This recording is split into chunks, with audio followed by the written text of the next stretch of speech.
میں ڈاکٹر ہوں اور بعض اوقات لیڈیز مریض کو ہاتھ بھی لگانا پڑ جاتا ہے اور بے پردگی والا معاملہ بھی ہو جاتا ہے۔ ایسی صورتحال میں شریعت میں میرے لیے کیا حکم ہوگا؟ دیکھیں یہ ایک مشکل سوال ہے، یہ آپ نے اس صورتحال میں خود ہی اجتہاد کرنا ہے۔ معاملہ بہت خطرناک ہے۔ اگر آپ کو اپنی آخرت کی فکر ہے تو اس کے لیے کوئی آلٹرنیٹو سلوشن ہونا چاہیے۔ آج کل کے ڈاکٹرز یہ بھی کوئی پلی نہیں لے سکتے کہ جس طرح پرانے زمانے میں جو حکیم حضرات تھے وہ نبض دیکھا کرتے تھے، اب تو نبض دیکھنے کے لیے بھی آپ کو ڈائریکٹلی چھونے کی ضرورت نہیں ہے۔ اگر انسٹرومنٹ کے ذریعے بھی آپ نے ہارٹ بیٹ کسی کی چیک کرنی ہے یا بلڈ پریشر کی چیکنگ والا معاملہ کرنا ہے تو میں نے تو اپنے جہلم شہر میں بھی کئی بڑے بڑے ڈاکٹر دیکھے ہیں کہ انہوں نے لیڈیز رکھی ہوئی ہیں جو کہ بلڈ پریشر چیک کر کے ساری چیزیں نوٹ کر کے چٹ پہ بنا کے پھر ڈاکٹر کے سامنے بھیج دی ہیں۔ ڈاکٹر کو فزیکلی ان چیزوں کو نہیں دیکھنا پڑتا۔ اسے چاہیے کہ اپنے ساتھ کوئی لیڈیز میں سے کوئی باپردہ عورت جو ہے وہ اسسٹنٹ کے طور پہ رکھے، اگر عورتوں کے ساتھ کوئی اس طرح کا چیک اپ والا معاملہ ہو۔ ڈائریکٹ تو دیکھیں المعجم الکبیر طبرانی کے اندر حدیث موجود ہے، نبی صلی اللہ علیہ وآلہ وسلم نے فرمایا کہ کوئی شخص کسی غیر محرم عورت کو ہاتھ لگائے، اس سے بہتر ہے کہ اس کے سر میں لوہے کی کیل ٹھوک دی جائے۔ یہ صحیح سند کے ساتھ حدیث ہے۔ تو اسلام میں آپ غیر محرم عورت کو ہاتھ نہیں لگا سکتے۔ بہت ایکسٹریم کوئی کنڈیشن ایسی آ گئی ہے کہ جس میں کوئی اور آلٹرنیٹو موجود نہیں ہے۔ مثال کے طور پر کسی عورت کا کوئی ڈیلیوری کیس خراب ہو گیا ہے، اس کے لیے کسی مرد سرجن کی ضرورت پڑ جاتی ہے، اس میں بھی کٹ لگانے والا ایک سرجن مرد ہوتا ہے، باقی ساری اس کے ساتھ ہیلپنگ ہینڈ جو ہیں وہ عورتیں ہوتی ہیں، اور وہ بھی ایک کنٹرول انوائرمنٹ میں ہوتا ہے۔ وہ اس کے سامنے بس صرف اتنا پورشن ہی ہوتا ہے جس میں اس نے چیرا لگانا ہوتا ہے، اور اس وقت اس کی پوری کنسنٹریشن اس حوالے سے نہیں ہوتی ہے، نہ وہ کسی عورت کے چہرے پہ اس کی نگاہ جاری ہوتی ہے یا کوئی ایسا معاملہ۔ البتہ جو گائنی کے مرد یعنی جو ڈاکٹر ہیں جو عام حالت میں پریگننٹ عورتوں کو دیکھتے ہیں، ظاہر ہے کہ اس میں وہ پھر وہ والا خدشہ ہوتا ہے۔ اللہ کا شکر ہے کہ اب میڈیکل کی تعلیم عورتوں میں عام ہونے کی وجہ سے آلموسٹ پاکستان کے جتنے بڑے بڑے شہر ہیں، ایون چھوٹے قصبوں اور دیہاتوں کے اندر بھی گائناکولوجسٹ عورتوں کی فارم میں ہمارے پاس اویلیبل ہیں عورتیں۔ اس لیے ایز سچ آج کے دور میں تو ایسی کوئی صورتحال باقی نہیں بچی ہے۔ پھر بھی کوئی کیٹاسٹرافک کنڈیشن کہیں پہ آ جاتی ہے کہ کوئی اور آلٹرنیٹو موجود نہیں ہے، تو ایز اے لاسٹ ریزارٹ اس طرح کا کوئی معاملہ کر دیا جائے تو پھر اللہ سے رجوع لائیں کہ اللہ تعالیٰ معاف فرمانے والا ہے۔ میں اس میں بھی آپ کو پورا ایک سمجھ لیں کہ گرین سگنل نہیں دوں گا کہ یہ اس وقت میں جا کے حلال ہو جائے گا۔ حلال اس وقت ہوتی ہے کوئی حرام چیز وقتی طور پر، یا حلال نہ کہ حرام نہیں رہتی جب زندگی موت کی کشمکش بن جائے، جو قرآن حکیم میں 4 جگہ پہ آیا کہ اگر زندگی موت کی کشمکش ہو تو بہتا ہوا لہو بھی، مردار بھی، اور خنزیر کا گوشت بھی، حتیٰ کہ جس کے ذبح کے وقت غیر اللہ کا نام لیا جائے وہ بھی جانور جو عام حالت میں حرام ہے وہ آپ کے لیے جائز ہو جائے گا۔ لیکن اس میں اللہ تعالیٰ نے فرمایا کہ بغاوت نہ ہو اور سرکشی کے ساتھ ساتھ گناہ والا معاملہ اس میں نہ ہو، زندگی بچانے کے لیے ہو، تو پھر اتنا لے لینا جواز کی حد تک ہوگا۔ یہاں تو ہمارے پاس آلٹرنیٹو چیزیں موجود ہیں۔ پریکٹیکلی ہزاروں ڈاکٹرز نے اس طرح کی لیڈیز اسسٹنٹ رکھ کے پریکٹیکلی ثابت کر دیا کہ یہ چیز ایگزیکیوٹیبل ہے۔ لہٰذا یہ اب کوئی ایکسکیوز باقی نہیں رہتا کہ ایک مرد کے کہ میں نے عورت کو ضرور ہاتھ لگا کے چیک کرنا ہے۔ کیا اس نے ہاتھ لگا کے چیک کرنا ہے؟ نبض چیک کرنی ہے تو اس کے لیے انسٹرومنٹ کافی ہے، اور آپ نے اگر ہاتھ لگانا ہے اس سے بہتر ہے آپ کو ایک عورت اسسٹنٹ رکھ لیں، وہ ہاتھ لگا کے وہ نبض آپ کو کیلکولیشن دے سکتی ہے، بلڈ پریشر کی دے سکتی ہے۔ کون سی ایسی صورتحال ہے؟ سرجن کے لیے میں مان سکتا ہوں، لیکن سرجن کا کام ایسا ہے کہ اس وقت اس کے اوپر تو کوئی شہوت والا معاملہ ہوتا ہی نہیں ہے، وہ تو ظاہر ہے زندگی موت کی کشمکش بنی ہوتی ہے، اور ایک علیحدہ میں تو کوئی مرد و عورت کا اختلاط نہیں ہوتا، وہ تو ایک مریض پڑا ہوا ہے جس کے چہرے کے اوپر بھی کپڑا ہے، وہ اس کو انستھیزیا دیا ہوا ہے، اس کا صرف وہ پورشن نظر آ رہا ہے جس پورشن کے اوپر اس نے کٹ لگانا ہے، اور باقی وہاں پہ اور عورتیں بھی موجود ہیں، اس میں تو کوئی ایسا تصور ہی نہیں آتا۔ لہٰذا وہ والا معاملہ تو بالکل الگ ہے۔ سرجن کے لیے جو ایشو ہے وہ الگ ہے، عام ڈاکٹرز کو تو کوئی تک نہیں بنتا۔ ویسے یہی ڈاکٹرز اور پڑھے لکھے انٹیلیجنشیا جو ہیں وہ پیروں فقیروں کو تو بڑا جو ہے وہ کر رہے ہوتے ہیں، اس اعتبار سے ان پہ لان تان کے یہ دیکھیں جی عورتوں کو ہاتھ میں ہاتھ لے کے تو وہ بیعت کرتے ہیں۔ تو بھائی جس طرح آپ ہاتھ میں ہاتھ لے کے آپ نبض کو ضروری سمجھ رہے ہیں، وہ تو کہہ رہے ہیں ان کی آخرت سنوارنی ہے ہم نے ہاتھ میں ہاتھ لے کے. ان کو اگر ہم حدیثیں سناتے ہیں کہ نبی علیہ السلام نے کبھی کسی عورت کے ہاتھ کو نہیں چھوا، اما عائشہ کہتی ہیں، ٹھیک ہے، اور آپ نے بیعت اسی طریقے سے کپڑا پکڑا کے لی، صحیح بخاری میں آتا ہے، تو ڈاکٹرز کو بھی ہم سنائیں گے. آپ جس طرح اس طرح کے جو پیری فقیری کی لائن کے لوگوں کو کنڈیم کرتے ہیں، تو آپ اپنی فیلڈ کے لوگوں کو بھی کنڈیم کریں. اور ڈاکٹرز سے معذرت کے ساتھ، ڈاکٹرز ہم سے اکثر اوقات ناراض رہتے ہیں، اس کی وجہ شاید یہ بھی ہو کہ میں انجینئر ہوں، تو انجینئر ڈاکٹرز کا آپس میں رہتا ہے. تو حالانکہ ہمارے لیے تو میں تو اب انجینئر سے بھی آگے سرجن ڈاکٹر بھی ہوں روحانی طور پہ، تو میرے لیے تو اب اس چیز سے کوئی فرق نہیں پڑتا، میرے لیے تو سب برابر ہیں. ڈاکٹرز کے اوپر مجھے بعض اوقات اتنا دکھ اور غصہ بھی آتا ہے کہ یہ لوگ تو آئے دن موت کو اتنے قریب سے دیکھتے ہیں،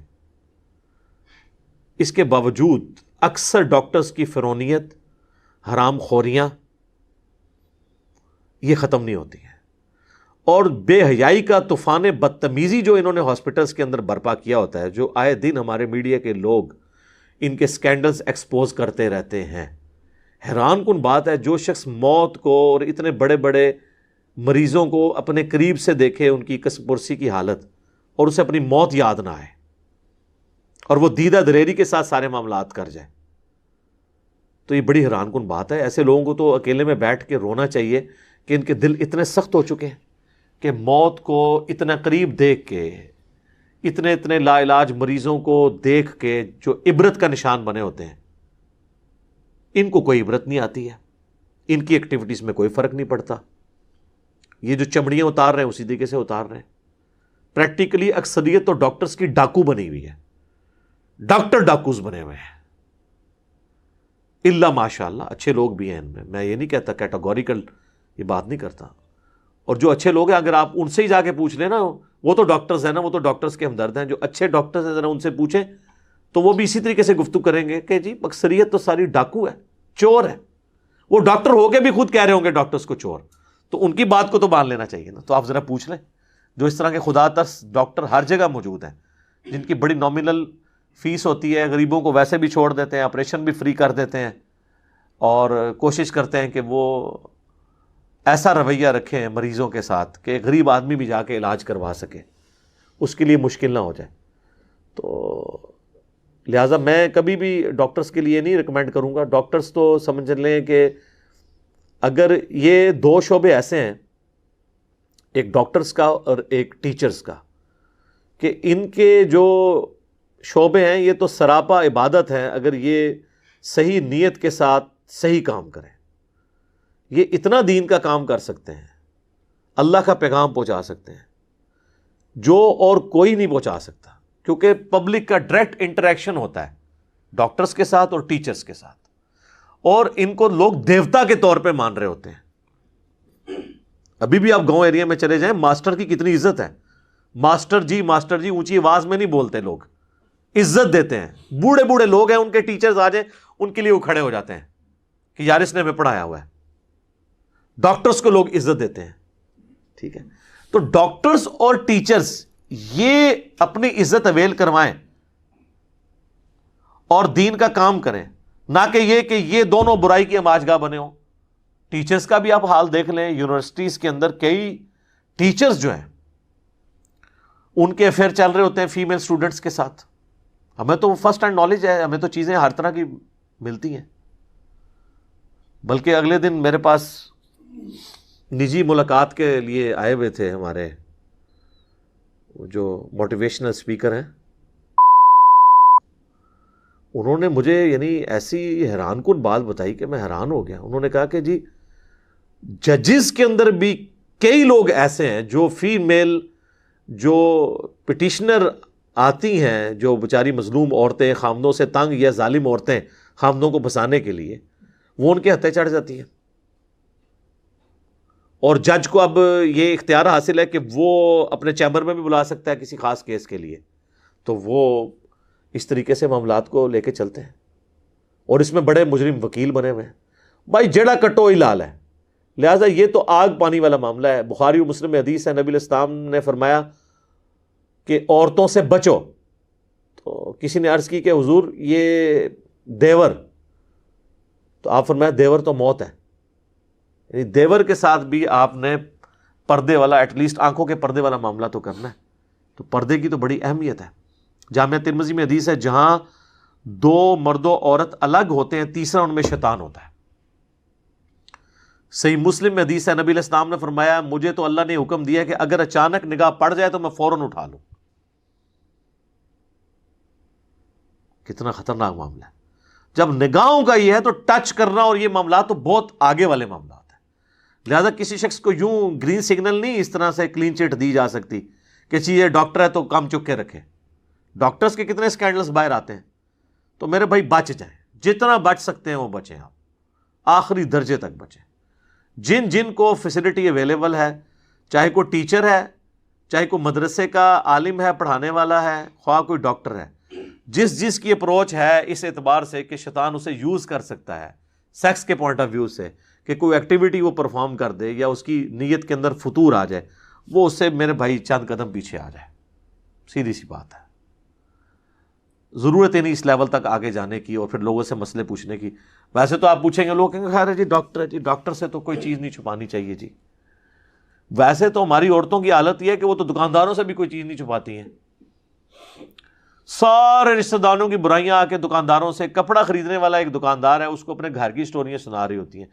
اتنے احترام اور سکون کے ساتھ بیٹھ کے اگر وہ اپنے خاوندوں اور اپنے بھائیوں کے ساتھ بیٹھ کے بات کرتی تو ان کی بات ان کو سمجھ آ جاتی. جو دکانداروں کو اپنی سٹوریاں سناتی ہیں، ہمیں تو دکاندار آ کے بتاتے ہیں نا کہ جی وہ بیچارے بھی مجبوراً کہتے ہیں جی ہمیں سننا پڑتا ہے، وہ بھی بیچارے جی جی کر کے سنتے ہیں. یا تو وہ جوڈیشری میں ہے نا کہ آپ کو وہ حق دلا دیں گے، نہیں، وہ کہتی ہے اپنا دل ہلکا کر لینی ہے ایسی جا کے. دل ہلکا کرنا غیر محرم مردوں کے سامنے جا کے، ٹھیک ہے نا. اور گھر آتے ہی آپ دیکھیں ان کے اخلاق کہاں پڑے ہوتے ہیں، کتے کی طرح آ کے جناب وہ پڑھتی ہیں پھر اپنے خاوندوں کو اور اپنے گھر والوں کو، اور باہر آپ ان کا اخلاق کا لیول دیکھیں. دکانداروں سے یہ 5,000 کی چیز جو ہے وہ 10,000 کی بچا کے کم کر کے بتا کے 7,000 کی بھیج دیتا ہے، اور وہ 5,000 کی چیز 7,000 کی بھی لے کے خوش ہو جاتی ہیں. اور باہر اسی دکان کے باہر چنگچی والا ان سے 70 روپے مانگتا ہے نا تو کہتے نہیں تینوں 50 دیں گی، اس سے 20 روپے چھڑاتی ہیں اور اندر 2,000 روپے فالتو دے آتی ہیں. اور جو بیچارہ غریب مانگ رہا ہے آپ سے محنت مزدوری، اس کو آپ پوری دینے کے لیے تیار نہیں. ادھر ہی کوئی فقیر آ کے ان کو پکڑ لینا، اس کو بھی 20 روپے دے دیں گی، لیکن جو محنت مزدوری کر رہا ہے رکشہ ڈرائیور، اس کو 20 روپے دینے کے لیے تیار نہیں ہے. یہ ہمارے رویے آپ دیکھیں کتنے برے ہو چکے ہیں. یہ ہمارے سوشل ایشوز ہیں جو ان تمام چیزوں کے ساتھ جوڑے ہوئے ہیں. تو ڈاکٹرز تو سمجھ لیں پولیس رات کے اوپر چل رہے ہیں اس حوالے سے. ان کو بڑی احتیاط کی ضرورت ہے، آخری درجے تک اوائڈ کریں. اور آنکھوں کا تو، نگاہوں کا پردہ تو رکھنا ہی رکھنا ہے. آنکھیں جھکا کے آپ نے بات کرنی ہے، سیدھی سی بات ہے. یہ اسلام میں اس طرح آنکھوں میں آنکھیں ڈال کے بھی آپ بات نہیں کر سکتے. سورہ نور میں واضح ہے کہ مومن مردوں کو ہو کہ اپنی نگاہوں کو نیچا رکھے، مومن عورتوں سے کہو کہ وہ اپنی نگاہوں کو نیچا رکھے. اور لوگ کہتے ہیں جی اس کے بغیر کام چل نہیں سکتا. سر چلا رہے ہیں، ہمارے کتنے لوگ ہیں جو اس طریقے سے کام چلاتے ہیں. یہ ہمارے دعوت اسلامی میں کتنے بھائی ہیں، انہوں نے تو خیر اس مسئلے میں غلوف کیا. انہوں نے تو ایسے چشمے وہ گرائنڈ ہوئے جو ہے نا وہ ڈیوائز کیے تھے جس میں آپ سامنے دیکھ ہی نہیں سکتے، صرف نیچے دیکھ سکتے ہیں، وہ سامنے سے گرائنڈ ہوتا ہے. تو وہ انہوں نے چشمے پہنے ہوتے ہیں، ان کی دکانوں پہ آپ جائیں، وہ اگر وہ سامنے دیکھیں بھی تو ان کو عورت نہیں نظر آتی. تو وہ نگاہ جھکا کے بات کرتے ہیں، تو ان کا بھی کاروبار چل رہا ہے. اور آپ امیجن کریں کہ غیر محرم عورتیں، اکثریت تو سارے عورتیں شریف و نفس ہوتی ہیں، وہ ایسے دکانداروں کے پاس جانے میں کمفرٹیبل فیل کریں گی جو ان کے ساتھ احترام کے رویے کے ساتھ اس طریقے سے گفتگو کریں اور نگاہیں جھکا کے ان کے ساتھ بات کریں، بنسبت ان کے کہ جو ہے ان کے ساتھ مٹکے والا کوئی معاملہ کریں. تو اس لیے ڈاکٹرز کے حوالے سے بھی اور باقیوں کے حوالے سے میں کہوں گا کہ بچ جائیں، جتنا بچ سکتے ہیں نا بچیں اس معاملے میں.